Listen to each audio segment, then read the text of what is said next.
Show में आपका स्वागत है। आज हमारे हाथ एक बड़ी कमाल की किताब लगी है जिसका नाम है Ikigai, the Japanese secret to a long and happy life. हाँ, इसे हेक्टर गार्सिया और फ्रांसिस्क मिरालिस ने लिखा है और मतलब पूरी दुनिया में इसकी चर्चा हो रही है। बिल्कुल। और किताब का दावा है कि ये जापान के ओकिनावा द्वीप के लोगों के लंबे, खुशहाल और मकसद से भरे जीवन का राज खोलती है। और हमारा आज का मिशन सिर्फ इस किताब का सार बताना नहीं है, नहीं, बल्कि ये समझना है कि क्या ये सदियों पुरानी जापानीज फिलॉसफी हमारी आज की भागदौड़ भरी स्क्रीन से चिपकी जिंदगी में वाकई काम आ सकती है। हाँ, यही सबसे बड़ा सवाल है। हम जानेंगे कि ये इकिगाई आखिर है क्या भला, लंबी उम्र के वो कौन से छोटे छोटे राज हैं जिन्हें हम अक्सर नजरअंदाज कर देते हैं। और क्या हम सच में अपने काम में खुशी पा सकते हैं। तो चलिए इसी सवाल से शुरू करते हैं।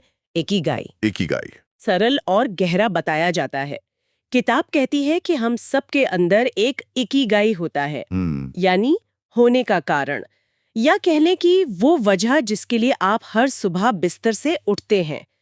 पर सवाल ये है कि क्या ये सिर्फ एक खूबसूरत ख्याल है या इसका कोई वास्तविक आधार भी है। नहीं, इसका आधार बहुत ठोस है और इस सीधे तौर पर जापान के ओकिनावा द्वीप से जुड़ा है। ओकिनावा? जी, ओकिनावा दुनिया के उन 5 ब्लू जोन्स में से एक है जहां लोग सबसे लंबा और स्वस्थ जीवन जीते हैं। अच्छा, ब्लू जोन्स। हाँ, वहां हर 1 लाख लोगों में करीब 25 लोग 100 साल से ज्यादा उम्र के हैं। 25? हाँ, जो कि वैश्विक औसत से बहुत बहुत ज्यादा है। और जब रिसर्चर्स ने इसका कारण जानना चाहा, तो डाइट और एक्सरसाइज के अलावा जो एक चीज बार बार सामने आई, वो थी इकिगाई की भावना। मतलब उनके पास जीने की एक वजह थी। बिल्कुल, एक पर्पस था। रिटायरमेंट के लिए कोई ऐसा शब्द ही नहीं है जिसका मतलब हो हमेशा के लिए काम छोड़ देना। हाँ, ये बहुत दिलचस्प है। वाह, ये सुनने में जितना आकर्षक है उतना ही थोड़ा डरावना भी लग सकता है। इसका मतलब क्या है कि लोग कभी आराम नहीं करते?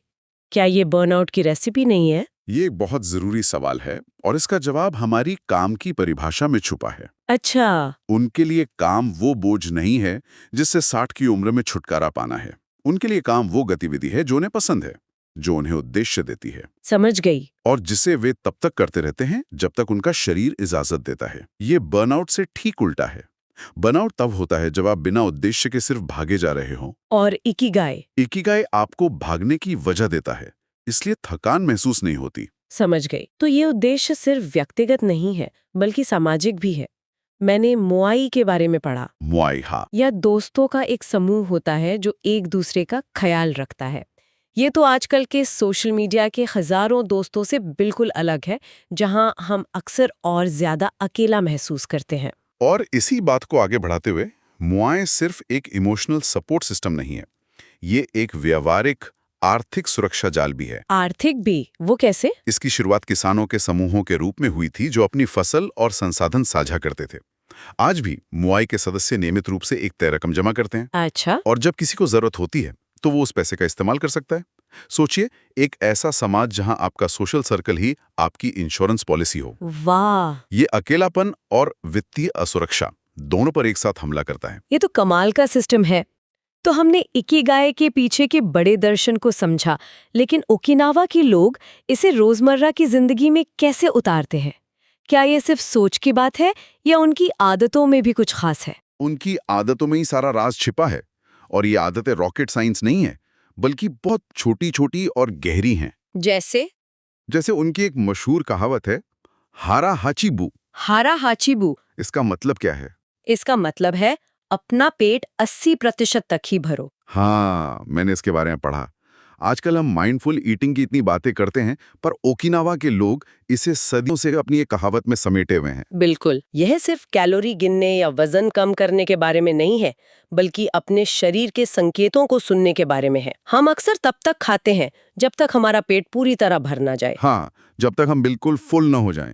और वे तब खाना बंद कर देते हैं जब उनकी भूख मिट जाती है। दोनों में बहुत बड़ा अंतर है। बहुत बड़ा अंतर है, और इसका वैज्ञानिक कारण भी है।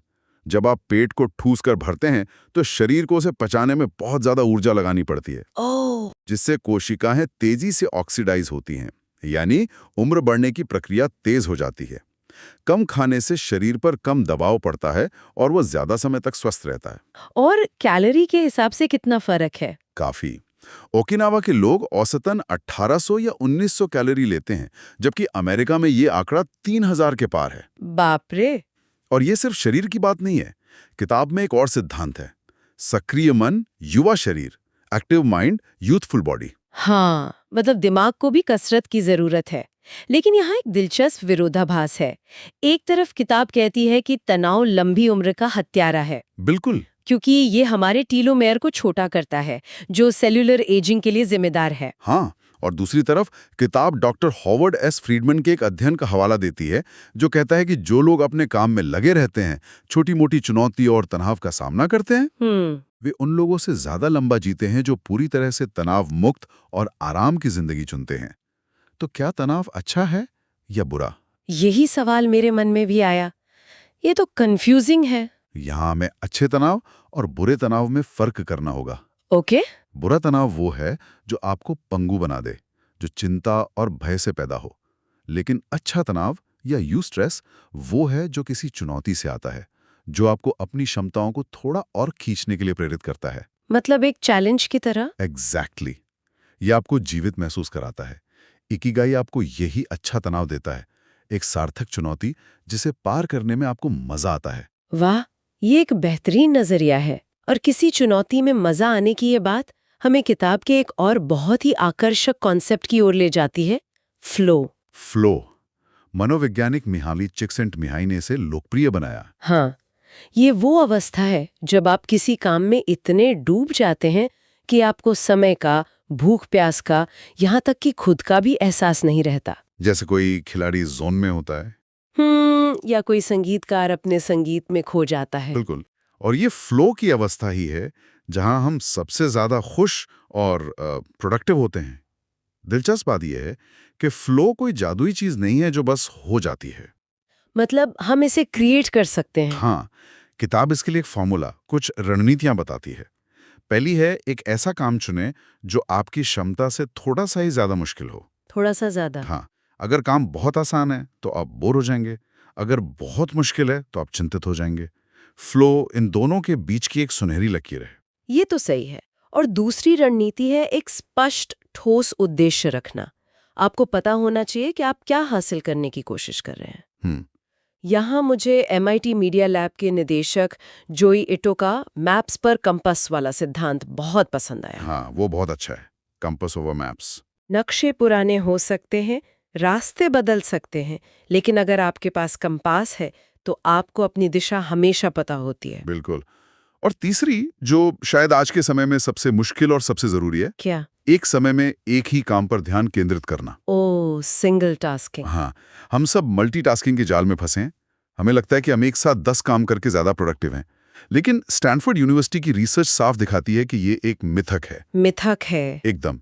जो लोग मल्टीटास्किंग करते हैं वे असल में किसी भी एक काम पर ठीक से ध्यान नहीं दे पाते और आसानी से विचलित हो जाते हैं। ये बात मुझे छुभती है क्योंकि मैं खुद इसकी दोषी हूँ। हम सब हैं कहीं ना कहीं। किताब में इसके लिए कुछ उपाय भी दिए हैं, जैसे पोमोडोरो तकनीक। पोमोडोरो, हाँ। जहां आप 25 मिनट काम करते हैं और फिर 5 मिनट का ब्रेक लेते हैं। या फिर हफ्ते में एक दिन का टेक्नोलॉजी फास्ट। टेक्नोलॉजी फास्ट, ये तो बहुत जरूरी है आजकल। या मशहूर सुशी मास्टर जीरो ओनो। हाँ, जीरो ड्रीम्स ऑफ सुशी। वही, वे अपने काम को दशकों तक करते हैं, उसे बेहतर बनाते रहते हैं और उसी प्रक्रिया में खो जाते हैं। उनका काम ही उनकी पूजा है, उनका ध्यान है। यही उनके इकिगाई का व्यवहारिक रूप है। ये बहुत प्रेरणादायक है। और लेखक सिर्फ रिसर्च और सिद्धांतों पर ही नहीं रुके, वे खुद ओगिमी गांव गए, जिसे दीर्घायु का गांव कहा जाता है। हाँ, और वहाँ के 90 और 100 साल के लोगों से सीधे बात की। उनकी बातचीत से जो बातें निकल कर आईं, वो किसी भी सेल्फ हेल्प किताब से ज्यादा कीमती हैं। बिल्कुल, उनमें वो जिया हुआ सच है। उन साक्षात्कारों से जीवन के कुछ बहुत ही सरल लेकिन गहरे सबक मिलते हैं। जैसे? पहला सबक है, चिंता मत करो। हाँ, मुस्कुराओ और अपना दिल सबके लिए खुला रखो। दूसरा, अच्छी आदतें डालो, अपने बगीचे में सब्जियां उगाओ, रोज थोड़ी कसरत करो। और अपनी उंगलियों को हमेशा व्यस्त रखो। उनकी एक कहावत है, अगर तुम अपनी उंगलियों को व्यस्त रखते हो तो तुम 100 साल जियोगे। वाह। और तीसरा, जो बार बार सामने आया, वो था दोस्ती निभाना। कम्युनिटी। रोज दोस्तों और पड़ोसियों से बात करना लंबी उम्र का सबसे बड़ा राज बताया गया। और चौथा, जल्दबाजी में मत जियो। धीरे चलो, आराम से जियो। वे कहते हैं अगर तुम जल्दी में नहीं हो तो ज्यादा लंबा जियोगे। ये हमारी हसल कल्चर वाली जिंदगी के ठीक उल्टा है। बिल्कुल उल्टा। और आखिरी और सबसे महत्वपूर्ण, आशावादी बनो। आशावादी बनो। हर सुबह खुद से कहो, आज का दिन सेहत और ऊर्जा से भरा होगा। और हंसो। वे कहते हैं हंसी सबसे जरूरी है। ये बातें किसी आध्यात्मिक गुरु की नहीं बल्कि उन लोगों की हैं जिन्होंने एक पूरी सदी अपनी आंखों से देखी है। बिल्कुल। इन बातों में एक वजन है, एक सच्चाई है। तो कुल मिलाकर ओकेगिमी जीवन शैली का सार है एक उद्देश्य होना, समुदाय से जुड़ाव महसूस करना, जिसे वो यूइमारू कहते हैं। यूइमारू यानी टीम वर्क की भावना। हाँ, हमेशा व्यस्त लेकिन तनाव मुक्त रहना और जिंदगी की छोटी छोटी चीजों का जश्न मनाना। सही कहा। तो अगर हम सब कुछ समेट कर देखें और अपने शुरुआती सवाल पर वापस आएं, तो इकिगाई कोई पहाड़ की चोटी पर मिलने वाली चीज नहीं है। ये कोई बड़ा रहस्य नहीं है जिसे खोजने के लिए आपको सब कुछ छोड़ना पड़े। नहीं, ये रोजमर्रा की जिंदगी में, अपने काम में, अपने रिश्तों में और अपनी आदतों में उद्देश्य और खुशी खोजने के बारे में है। ये एक बहुत ही आजाद कर देने वाला विचार है। हम हमेशा नतीजों के पीछे भागते हैं, अगला प्रमोशन, बड़ी गाड़ी, बेहतर घर। सही। शायद हमें रुक कर प्रक्रिया का, उस काम को करने का ही आनंद लेना सीखना चाहिए। सही कहा। खुशी मंजिल में नहीं, सफर में है। ये बात हम सब ने सुनी है, लेकिन इकिगाई हमें उस सफर को जीने का तरीका बताता है। बिल्कुल। और ये हमें एक बहुत ही दिलचस्प सवाल पे लाकर छोड़ता है। क्या? किताब में माइक्रोफ्लो का जिक्र है। माइक्रोफ्लो? हाँ, यानी बर्तन धोने, कपड़े तय करने या बगीचे में पानी देने जैसे छोटे छोटे सांसारिक कामों में भी फ्लो की स्थिति को खोजना। वाह! तो सोचने वाली बात यह है कि हमारी रोजमर्रा की जिंदगी का ऐसा कौन सा उबाऊ काम है जिसे हम एक छोटे से अनुष्ठान में, एक माइक्रोफ्लो के पल में बदल सकते हैं। ये तो सोचने वाली बात है। शायद सुबह की चाय बनाने की प्रक्रिया में या पौधों को पानी देने में। शायद इकिगाई की शुरुआत इन्हीं छोटे छोटे पलों से होती है।